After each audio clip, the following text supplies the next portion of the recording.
ഒരു കൂട്ടം മനുഷ്യർ ജീവിക്കുന്ന ഒരു കെട്ടിട സമുച്ചയത്തിൻ്റെ ദൃശ്യങ്ങളാണ് ഇപ്പോൾ നിങ്ങൾ കണ്ടത്. കോഴിക്കോട്ടെ പണിക്കർ റോഡിലുള്ള ഒരു ഫ്ലാറ്റ് സമുച്ചയത്തിലെ കാഴ്ചകളാണ്. ഏത് നിമിഷവും നിലംപൊത്താമെന്ന അവസ്ഥയിലുള്ള ഫ്ലാറ്റിൽ ഒന്നും രണ്ടുമല്ല 24 കുടുംബങ്ങൾ അന്തിയുറങ്ങുന്നു. കോർപ്പറേഷൻ നിർമ്മിച്ച ഈ ഫ്ലാറ്റ് എത്രയും വേഗം പുതുക്കി പണിയണമെന്നാണ് ഇപ്പോൾ ഉയരുന്ന ആവശ്യം.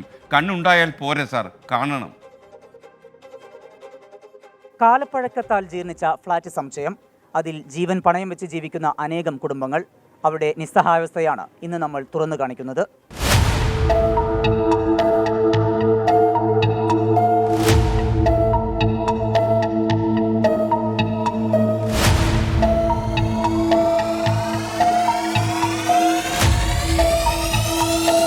ഓരോ മുറിയുടെയും അവസ്ഥ ഇങ്ങനെയാണ്. മുകൾ ഭാഗത്തെ വാർക്ക പൊട്ടിപ്പൊളിഞ്ഞ് താഴേക്ക് വീണുകൊണ്ടേയിരിക്കുന്നു. കമ്പികളെല്ലാം ദ്രവിച്ചു തുടങ്ങിയിട്ടുണ്ട്.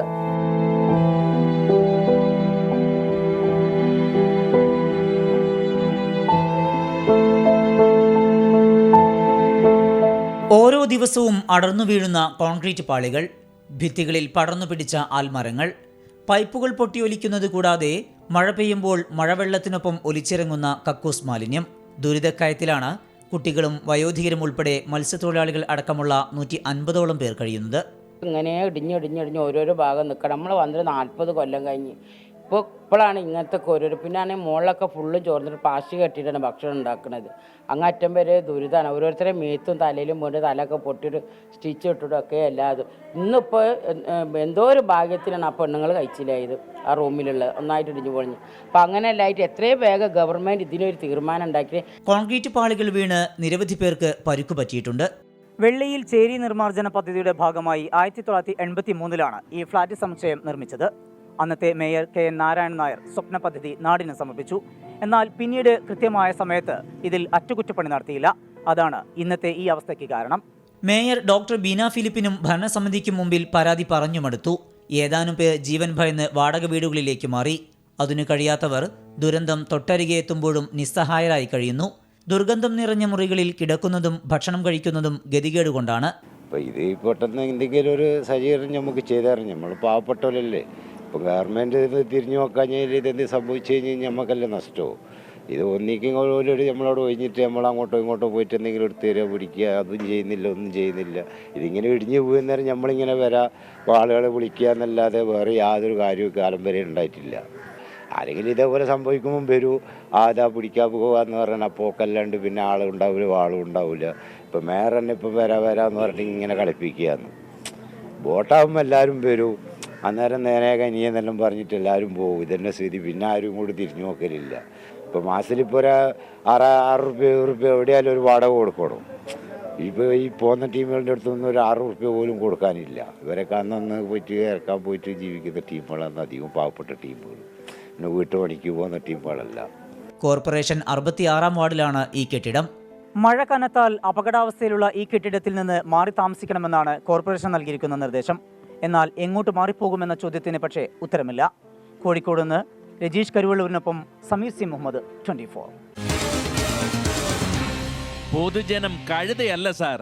അടിയന്തര പരിഗണന നൽകി ഫ്ളാറ്റ് നവീകരണം എത്രയും വേഗം നടപ്പിലാക്കണമെന്നാണ് ജനങ്ങൾ ആവശ്യപ്പെടുന്നത്.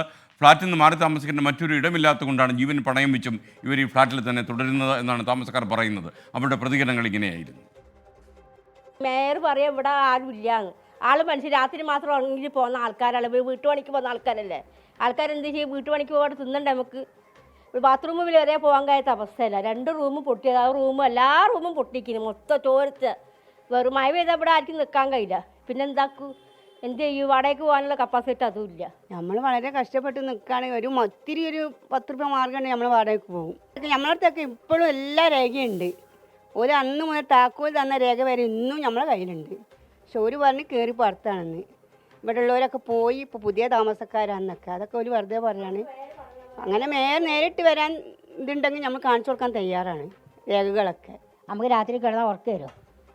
എൻ്റെ മോന് ഇവിടെ കിടക്കണം. ഇപ്പോൾ കണ്ടില്ല ഞങ്ങൾ ആ മോന് ഇവിടെ കിടക്കണം. രാത്രി കാറ്റും മയം വരുമ്പോൾ എനിക്ക് ഉറക്കം വരില്ല. നമ്മളെല്ലാ രേഖകളും കാട്ടി കൊടുക്കുക. നമ്മൾ കയറി വന്നത് ഒളിച്ചു വന്ന ഒന്നല്ല. ഒരു പറയും നോട്ടീസ് ഇവിടെ ഒട്ടിച്ചപ്പോൾ കൂടി കയറി പാർത്താന്ന്. രാത്രി ഉറങ്ങാൻ വേണ്ടി വരും. ഇവിടെ എന്ത് രാത്രി ഉറങ്ങാൻ ഇവിടെ കള്ളക്കടത്ത് കരിഞ്ചാൻ തെറ്റ് കൊണ്ടുവച്ചു ആൾക്കാർക്ക് ഇവിടെ വന്ന് കാവലെടുക്കാൻ. എന്തെല്ലാമാണ് മനുഷ്യന്മാർ പറയുന്നത്. പറയുമ്പോഴൊരിത് വേണ്ടേ? ചെറുതേ വലുതും മക്കളായിട്ട് ഇവിടെ ആരും വന്ന് കിടക്കുമോ? ഇനിയിപ്പോൾ നോട്ടീസ് ഒട്ടിച്ചിട്ട് പാഞ്ഞ് വരാൻ ഈ പൊളിഞ്ഞ പോലെയല്ലേക്കോ? ഒരു മനുഷ്യനും വരില്ല. ജീവന് കൊതില്ലാത്ത ആരും കണ്ടോ? ഒരു ഉറുമ്പിന് പോലും ജീവൻ പോണേ പേടിയാണ്.